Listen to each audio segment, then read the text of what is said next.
Not enough reflection is into the annihilation. Forget society, for death has its greater assimilation. The universe destroys far around every civilization. The universe destroys far around every civilization. There is a need for omission. There is a need for commission. Needs do not have to multiply tensions. And Jewish Satanism exposed. Was he called Mr. Cthulhu? Or what was he called at that point? But the next Nargargole video will be that I comment on will be called Another PM of Complaint. And the LBPR, the Lesser Banishing Pentagram Ritual, isn't even fully in the language of Tanukh or its cosmology. In biblical demonology and cosmology for the pentagram rite, I bring those terms into those rituals. Those who worship the unfallen angels are disobeying God and might as well be worshiping the fallen angels. Judaism didn't really come with anything new. Their Bible is really a compilation. Not everything you don't like is a mere thought form. Mentioning a name in a ritual can be cosmological rather than worship. I don't believe any light being will approve of their worship, but the male and female demons can choose to respond to what they witness. Now, I saw a video today that mentioned what you'd call spirit cooking, I guess. And, well, whether you're worshiping one thing or a series of things, that doesn't necessarily make a difference how you're responded to, but, I mean, that doesn't mean those multiple things are automatically going to come to your bidding. But, okay, let's see here. Let's go back and make a comment. Oh, that's not it. So let's...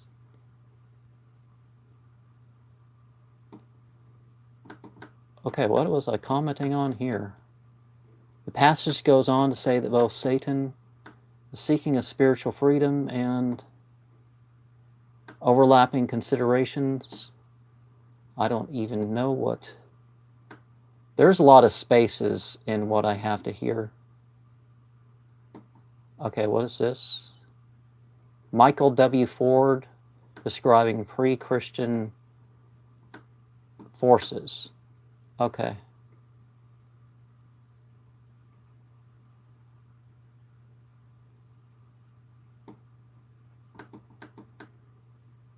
Okay, let me...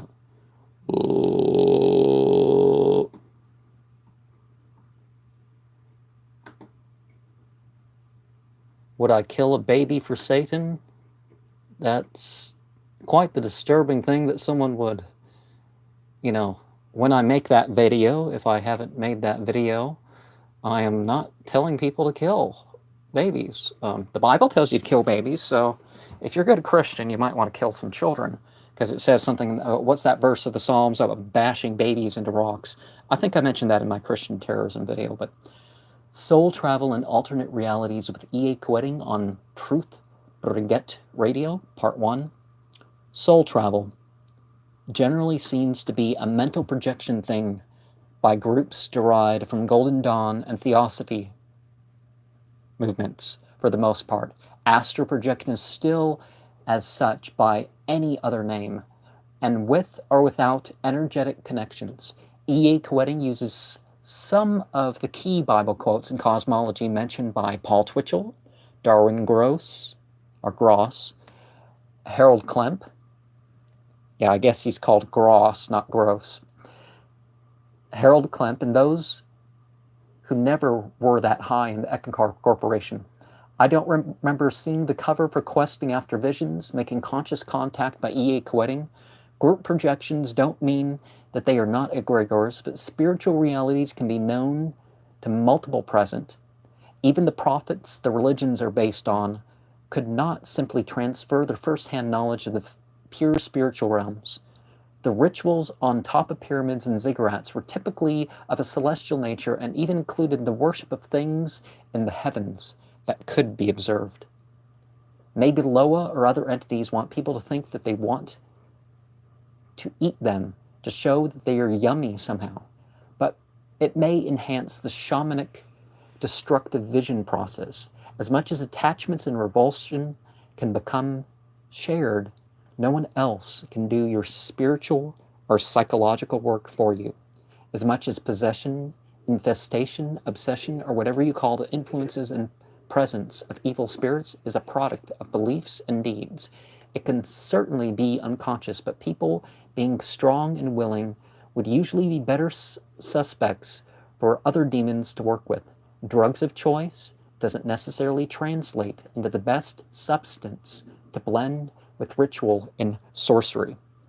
And somebody commented after a comment that I said online somewhere, shame I'm not allowed to be on Facebook and make more posts there than I do videos here, but I'm not pretending to be an evil magician. I'm not saying that I am.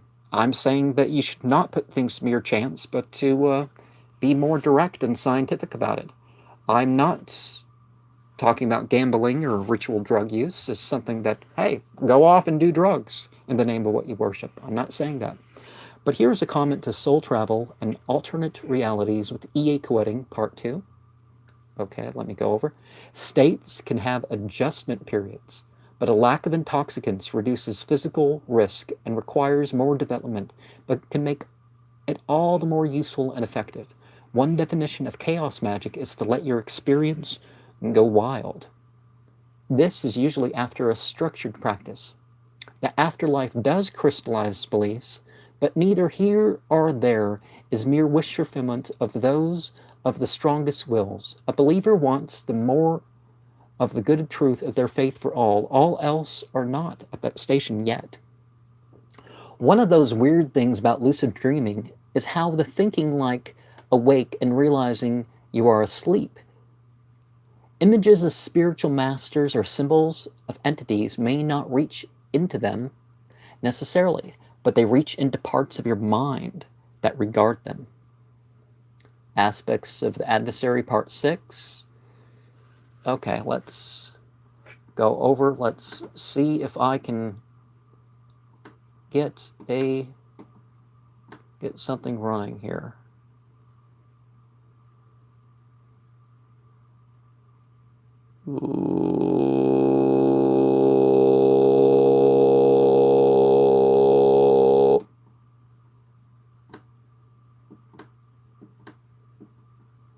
Okay.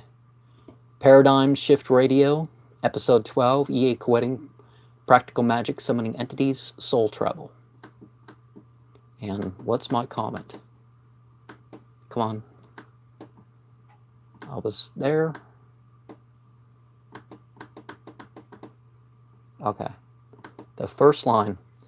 A sigillum or sigilia upon a dark mirror, and what can be wiped off is one sigil.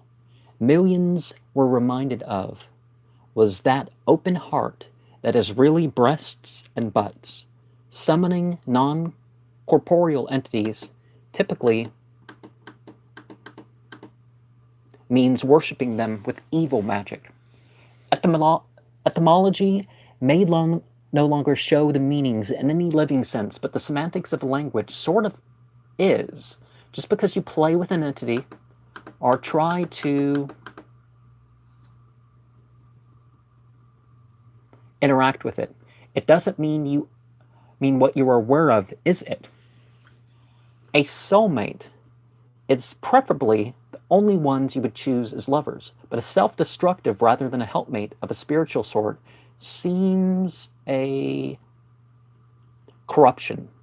A spouse should not have to respect what they deem wrong or unfair, much less believe exactly the same and carry it out in the way St. Paul, the founder of Christianity, taught women and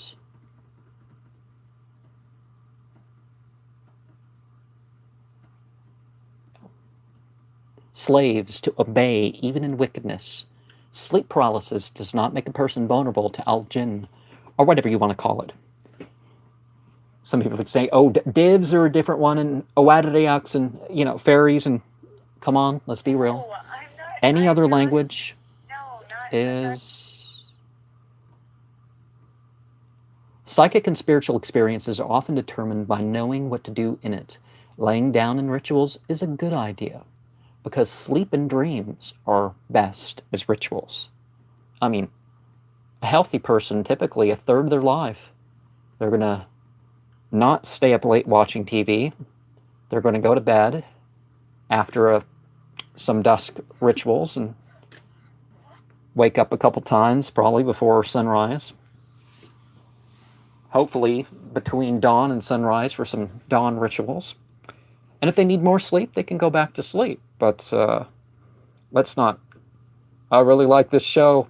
You know, that's why they invented VCRs and DVRs and all sorts of stuff like that.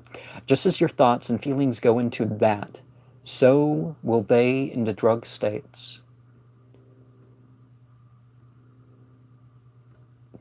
Consciously focusing on the darkness, blur, and static brings that noxious into your psychology, or brings it out. Water, polished stone, glass, and other reflective surfaces can make seeing the light and altering the states easier. E.A. Keating and Deepak Chopra are right that we should seek spiritual causes and solutions for our problems.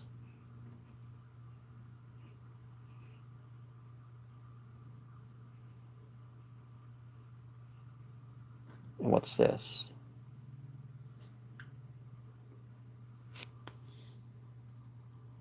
Hail Satan.